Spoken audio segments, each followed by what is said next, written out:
So every relationship goes through these growing pains in the beginning. First, it starts off real blissful, and then it gets a little rocky. And so today in this video, we're going to be discussing some of our obstacles we went through in the first couple of years of our relationship and how we overcame them. So if you want to see that, stay tuned. Stay tuned.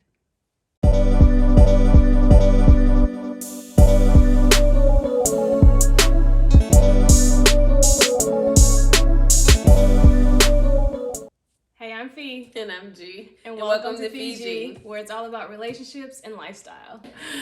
So we're going to jump right into the video, you guys. And I'm going to start by telling you one of my biggest obstacles when we first moved in together. We moved in our second year of being together. Yeah. And one of the biggest things that was hard for me to get over was how she did things. Mm-hmm. Long story short, I had been living by myself for, I don't know, at least 4+ years or something like that. Mm-hmm. And it was really hard for me to get used to how she did things. How she washed clothes, how she did the dishes. It was, I'm extremely particular about stuff.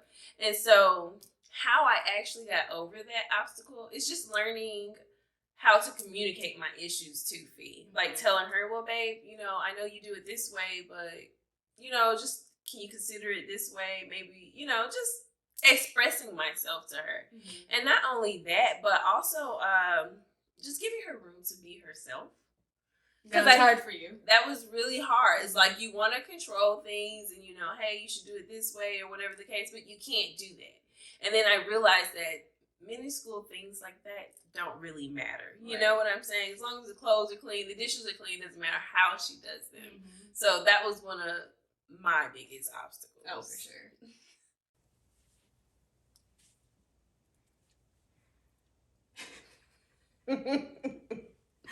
Sophie, what was one of your major obstacles in the beginning of our relationship?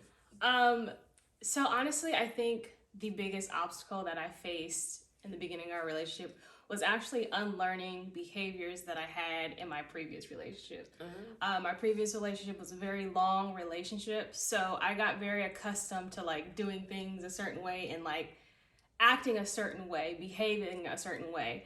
And it's you pick up those traits in that relationship, but you really can't carry it over into the next relationship. It just doesn't work. It's not the same person. They don't have the same beliefs. They just don't operate the same. So trying to navigate that space in the beginning was very, very, very tough for me.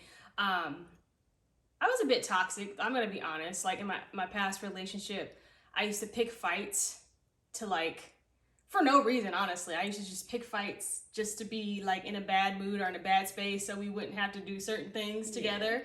And it was I just started shit for no reason. And in the beginning, I caught myself being that way with you. Mm-hmm. Picking fights for no reason. And it was you're not even mad. You actually like this girl. Why are you being a fucking... excuse me.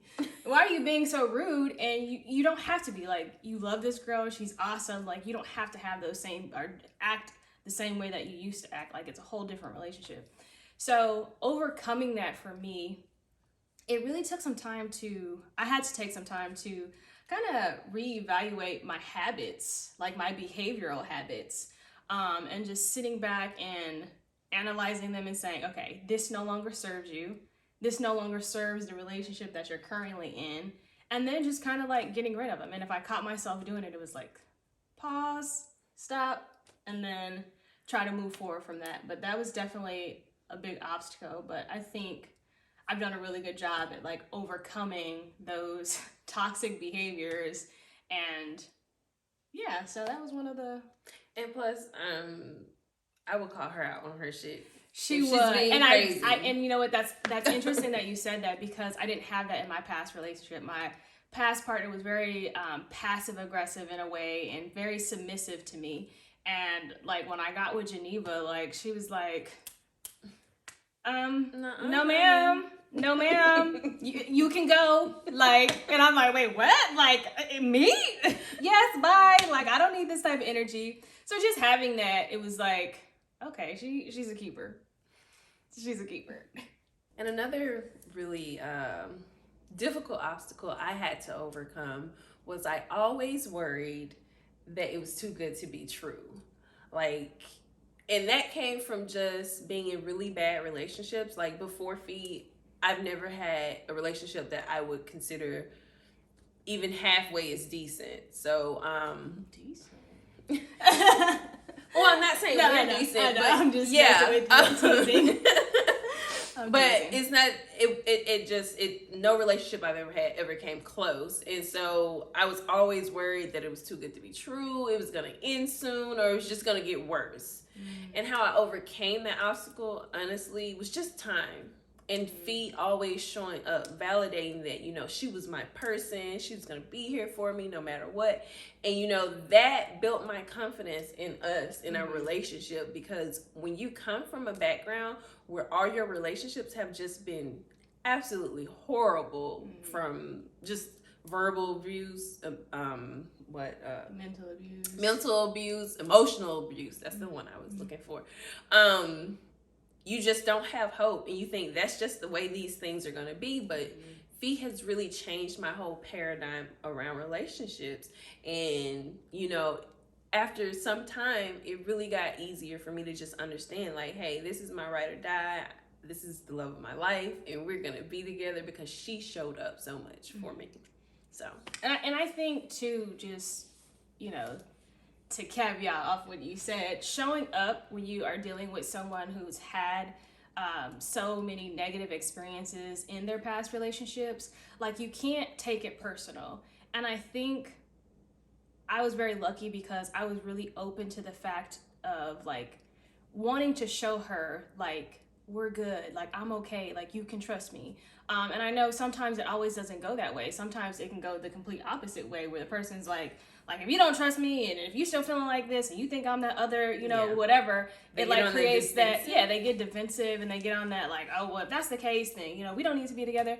But I was really, because she's my person, so I wanted to show her, like, I got you every step of the way. Like, I don't care how long it takes for you to trust me. Like, I'm here to stay, and that's it. So, yeah, that's right. Gonna get laid tonight.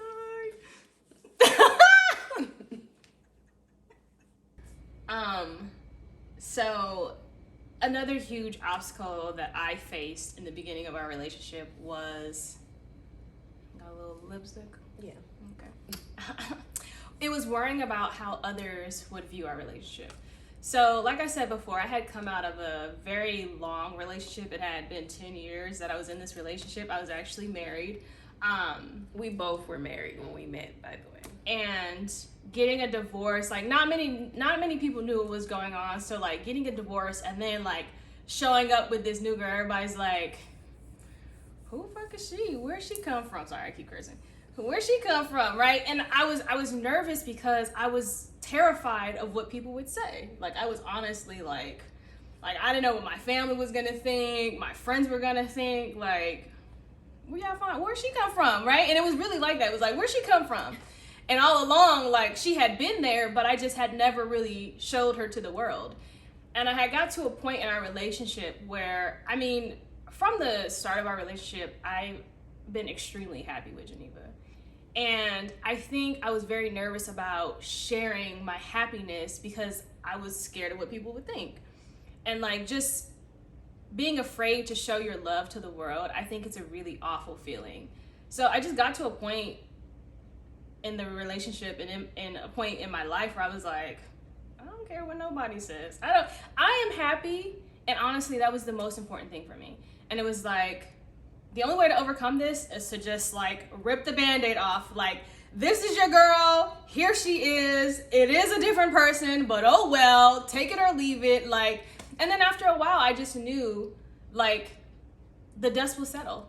Like, it'll be all these questions in the beginning, but, like, now it's like, it's Fiji. Like, it is me and her. Like, when there's me, there is her. Like, there is no separation. So I overcame that, but really just taking a chance and not caring what people thought or would think anymore, and just, I love her. Yeah, I do. I love you. You better. I do. You better. So you guys, that concludes today's video. Leave a comment down below and let us know some of your obstacles in your relationship, the first couple years of your relationship, if you have any. And also, don't forget to like, comment, and subscribe. Hit the button. button and the bell. What is it? Hit the button. Yeah, smash the like button. We never get this right. Smash the like button. Smash the like. Ding the bell. Ding the bell. And subscribe. We'll see you guys on the next video. Bye. Thanks for watching. Don't forget to give this video a thumbs up. See you next time.